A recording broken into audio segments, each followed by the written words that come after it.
All right, so got a pretty big build coming up. Yeah, this has been an accumulation of components for quite a while. One of the big reasons is pushing this, for one, I still haven't done the right gear ratio for my engine and my transmission. Also, my really my shocks and springs are extremely worn out, so I'm gonna get some I got some ranchos I'm gonna put on there.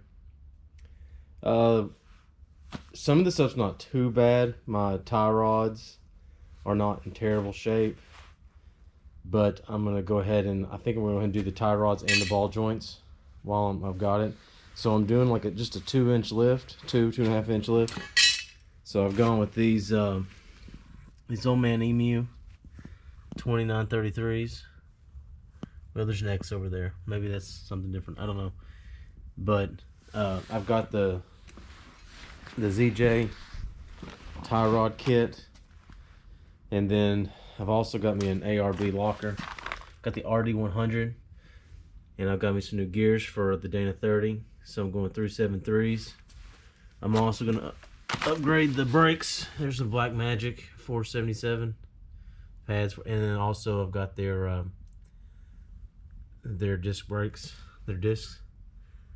So see, we've got tie rod ends. I'm also gonna have somewhere here. So I'm gonna have the track bar shock, replace that. There's the tie rod ends. There's the ball joints. Well, those are shim drivers.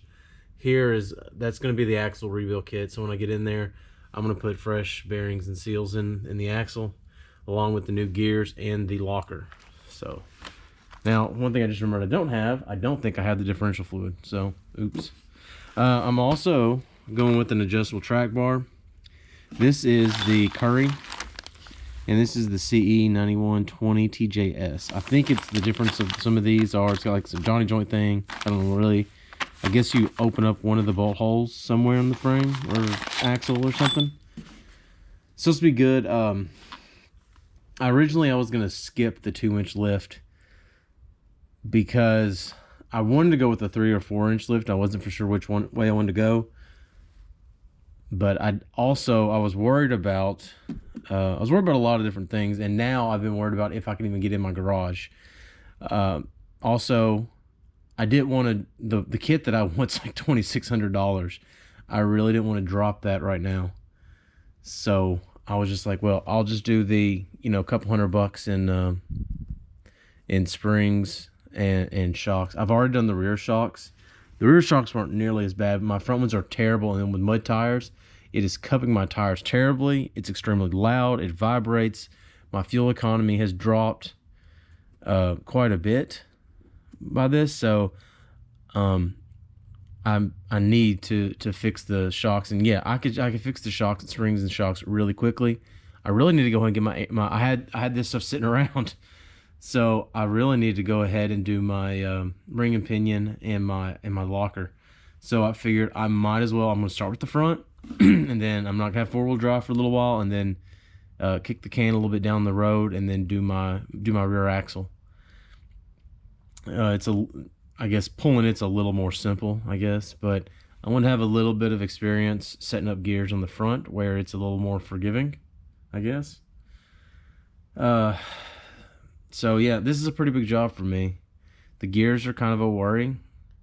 I'm around gears all the time, but I never set them up. So,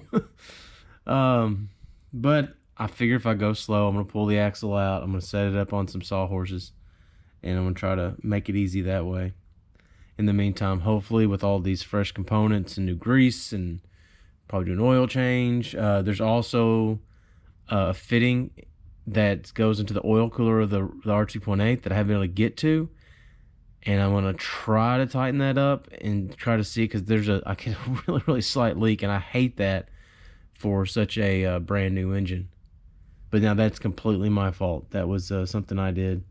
So yeah, got a pretty decent sized job ahead of me, and then as soon as I do this, if I want 4-wheel drive again, I've got to do the rear. So And that's going to be a Super 35 kit. I've already got all this stuff, and I think I've been accumulating parts for like 1.5 to 2 years. I think I finally have everything now, so I'm going to be quite... Really, I can't wait to get all that re-geared, to get the Super 35 kit. So that'll be awesome, I think. I've got lockers for both of them. I've already got the air compressor installed. So I think that'll be pretty cool, having the lockers and everything. I really want to get adjustable control arms, but the ones that I wanted, I just didn't want to drop that $1,200 right now. So I'm waiting on that. I really don't need it. I don't necessarily need them either. So there was that.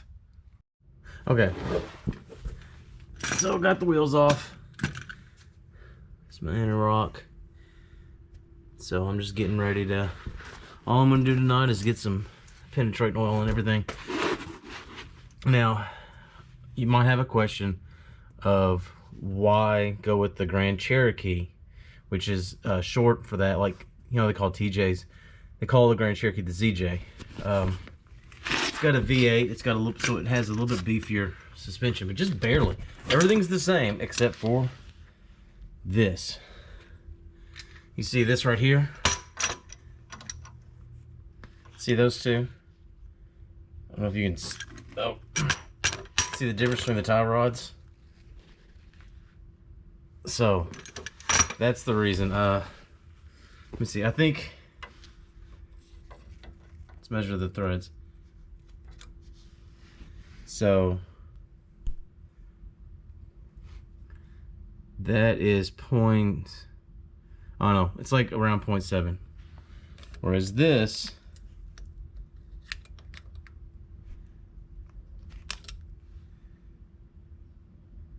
is, I guess it's probably actually like a 7/8 thread or something. But I'm getting like 0.865. So you're adding almost probably an 1/8 inch. So that does beef it up, and then that's nothing crazy. The lengths work. So it's definitely a solid, it's a solid swap that's really simple. This is the exact same end that is up here. So but I have noticed that I did not order 2 of them, so you have to get 2 of these tie rods and 2 of these couplers, or whatever they're calling them. I didn't do that. So anyway, you can see how this thing is old. This is stuff that's got almost 300,000 miles on it now. So, you know, it's probably about ready. And these springs are just sagged real bad. And hopefully once I pop these control arms out, which is a lot easier said than done, hopefully though that will that'll come out all right. And I'm gonna get this axle out of here, get my springs changed, get my shocks changed. Everything will be wonderful. So, wish me luck. All right. It's the progress for the day. I got all the tie rod stuff out. See, it's all gone. I've got my sway bar disconnected. Got the shock out on this one. That's what is so far taking the longest time. Those the shocks didn't want to come out. Bottom came out no problem. Top, man, I just had to use a couple like vice grips or whatever on that rod. I use like something over there where, honestly, just put it straight on the rod. You're not reusing it. I can't wait to see which is the worst shock I've got. The front shocks definitely feel like crap, and the track bar shock, stabilizer, whatever it's called, it was definitely bad. So I'm not sure which is worse, which was causing my problems with the bad cupping, but slowly getting there. But it's getting late, so I've got enough time in it. I've got my I had to use a pickle fork on these two. Everything else came out pretty easy. Those popped out pretty good. So if you were just doing a gear change, you might be able to get away with just... I mean, I could. Those front tie rods are fine. I'll hold on to them in case of an emergency. But there's not much point to it. Track bar seems okay too, but that being said, I messed up that boot, so unless I go find me another boot, then... And another reason, anyway, I got the Currie. It's a really nice setup. I was holding it up there, man. It's nice and beefy. I don't think it's really that big a deal, but it's adjustable. I probably need like a ½ inch difference from where I was. Also, I'm gonna go... I've been here in the middle of my anti-rock. I'm probably gonna try to go a little stiffer. So I'm getting tired. Not sure what else to show you guys. I need a new splash thing, whatever the heck the thing's called. First time called like a motor diaper or something. I don't know. I need another one of those. All right, I'm out.